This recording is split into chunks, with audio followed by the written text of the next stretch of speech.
Hola amigos, bienvenidos a mi espacio, soy David Parcerisa. Hoy vamos a analizar una casuística alucinante. Toda una serie de casos de encuentros con extraños seres. Pero ojo, no necesariamente hablamos de visitantes hostiles. Son casos en que la mayoría de veces los humanos han atacado primero. Y veréis que el resultado ha sido totalmente infructuoso. Como si estas razas que nos visitan desde lo más antiguo dispusieran de una tecnología que les convierte en seres invulnerables a cualquier ataque humano.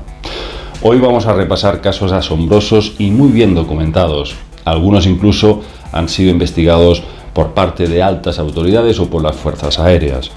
Un caso español ocurrió el 12 de noviembre de 1976 en la base aérea de Talavera de la Real, en Badajoz, cuando a las 2 menos cuarto de la madrugada los soldados José María Trejo y Juan Carrizosa siguieron su guardia rutinaria y se vieron asaltados por un agudo pitido, algo muy penetrante que cada vez les agujereaba más los tímpanos, hasta el punto de hacerse insoportable. De repente, una especie de bengala resplandeciente apareció encima de sus cabezas. Alertados por ese resplandor, el soldado José Hidalgo acude junto a sus dos compañeros y un perro lobo. El animal se muestra inquieto y se va hacia unos arbustos que hay cerca de los almacenes de combustible de los cazas. El animal no deja de mirar en ese punto, así que ordenan al perro que vaya a explorar el lugar mientras ellos van detrás. De repente, entre la espesura de unos eucaliptos, se genera un remolino de viento que arrastra hojas y ramas. El perro regresa aterrorizado y aturdido. Entonces, cuando se dan la vuelta, los soldados se ven sorprendidos por una criatura gigantesca envuelta de un halo de luz verde. Así relató José María Trejo lo sucedido a los investigadores. Dijo: miré por el rabillo del ojo y vi una luz verdosa. Giré como movido por un resorte y, oh Dios mío, me encontré ante lo más fantástico e inexplicable que haya podido ver en mi vida. Era una figura humana, o al menos eso parecía, muy alta, de unos 3 metros. Estaba formada por pequeños puntos. La cabeza era pequeña y cubierta por una especie de casco. Sus brazos eran largos y estaban en cruz. Y su cuerpo era grueso. No le vi los pies. José María Trejo se disponía a disparar contra aquel intruso, pero quedó paralizado. En cambio, sus dos compañeros abrieron fuego con sus ametralladoras durante un buen rato, llegando a detonar 50 balas. Habéis oído bien, 50 balas. Pero el ente no se inmutó y finalmente se disipó como cuando desaparece una imagen en la televisión. Entonces Trejo se desmayó y tuvo que ser hospitalizado sin que se determinara la causa de su desfallecimiento. En el lugar de los hechos no se hallaron los casquillos de los proyectiles.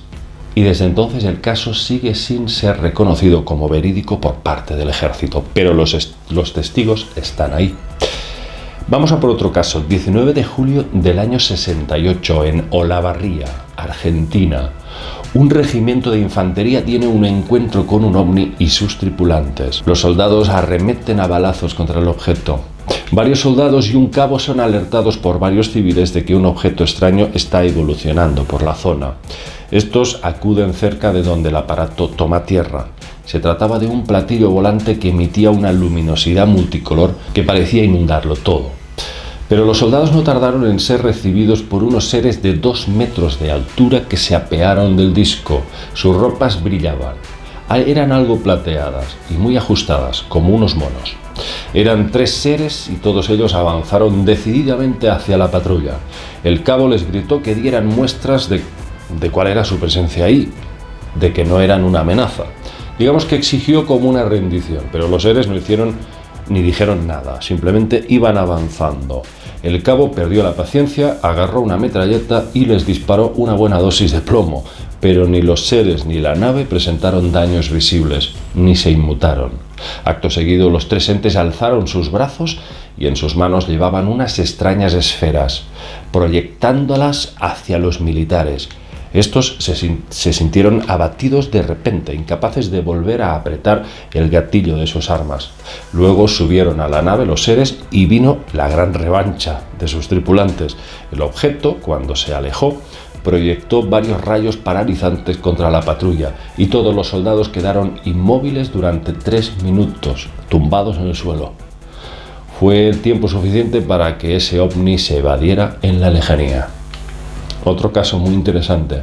25 de octubre de 1973, una granja cercana a Greenburg, Pensilvania, fue visitada por un objeto rojizo de unos 30 metros de diámetro, que fue visto cómo aterrizaba en el campo por un grupo de granjeros. El joven granjero Stephen Pulaski, armado con un rifle, advirtió que dos figuras humanoides se aproximaban desde lo lejos hacia ellos. Pulaski abrió fuego contra sus cabezas, pero no consiguió hacerles retroceder. Los seres medían 2,5 metros. Tenían el pelo gris, los ojos amarillos y unos brazos tan largos que caminaban arrastrándolos en el suelo. Imaginaos. Apuntando nuevamente sobre sus cabezas, el joven granjero volvió a dispararles, pero siguieron avanzando hasta llegar a pocos metros de los testigos. Entonces les acribilló por tercera vez y uno de ellos gritó como un animal herido. Ambos dieron media vuelta y huyeron por un bosque, mientras el ovni despegó repentinamente.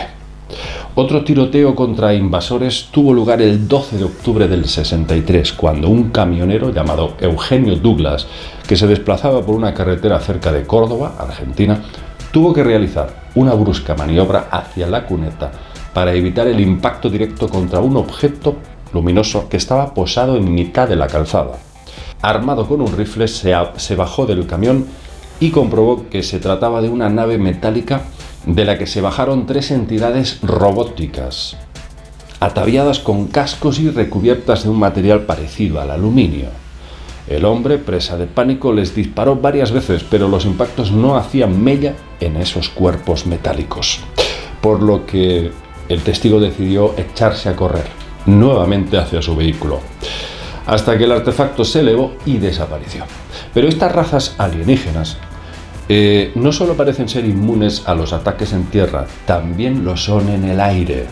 En enero de 1981, en Morris, Minnesota, 2 aviones Phantom F-4 persiguieron acaloradamente a un objeto brillante desconocido, al que decidieron abatir disparándole un misil aire-aire del tipo Sidewinder. Este tipo de misiles son capaces de hacer blanco en el objetivo por el calor que emite el objeto en sí. Resultado del intento: el ovni proyecta un par de fulgurantes fogonazos que no solo neutralizan el misil, sino que hacen estallar el resto del arsenal de a bordo de los Phantoms, provocando su estrellamiento contra el suelo. Los pilotos sobrevivieron de milagro, saltando en paracaídas. Otro episodio similar ya había tenido lugar en octubre del 74 en Bin, en Corea, cuando una nave discoidal se aproximó demasiado a un emplazamiento militar y no tardó en ser recibida por varios misiles antiaéreos que, nada más ser disparados, quedaron desintegrados por la acción de una ola de luz procedente de esa astronave intrusa. El que para mí constituye uno de los casos más curiosos e inéditos del mundo aconteció el 21 de agosto de 1955. Es el caso de Kelly Hopkinsville, en Kentucky, cuando la granja de una familia llamada los Sutton, fue literalmente asediada por unos hombrecillos de no más de 1,20 m. Su piel era plateada, tenían unos ojos enormes, unas orejas puntiagudas y una especie de garras muy afiladas. Pero estos seres se acercaron a la granja con las manos en alto, en señal de paz. Sin embargo, los 11 miembros de la familia Sutton los recibieron a balazos y estuvieron hasta las 2 de la madrugada disparando sin parar, porque los seres aparecían por el tejado, detrás de los árboles, encima de los árboles, en todas direcciones. Incluso hay algunos testigos que dijeron que estos seres flotaban en el aire y cuando recibían los impactos de los proyectiles simplemente hacían un movimiento que se echaban para atrás y volvían otra vez a recuperar la movilidad como si no hubiese sucedido nada. Las balas no les afectaban.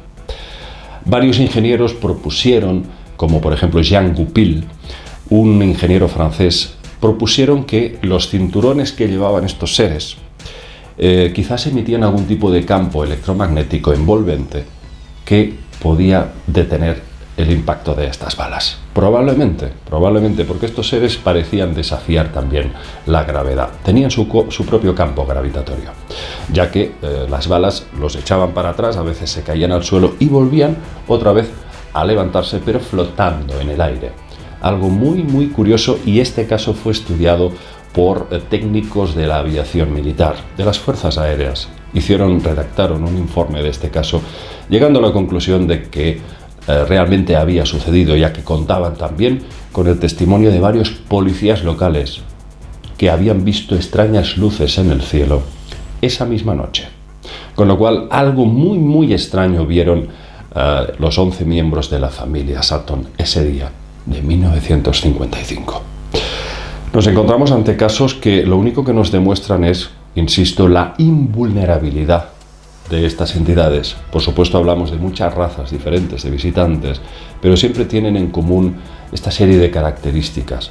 Son criaturas con una tecnología que haría palidecer incluso al Pentágono. Vamos a dejar aquí el tema, y en otra entrega os vamos a hablar de ciertas tecnologías que disponen estos seres y que sin duda desafían todo el logro tecnológico que nosotros hayamos podido alcanzar hasta el presente. Espero que os haya gustado este repaso de hoy, amigos, porque la casuística ovni es sin duda riquísima en muchísimos detalles y no podemos ignorarla. Un abrazo para todos, amigos, y nos vemos en próximos vídeos. Chao.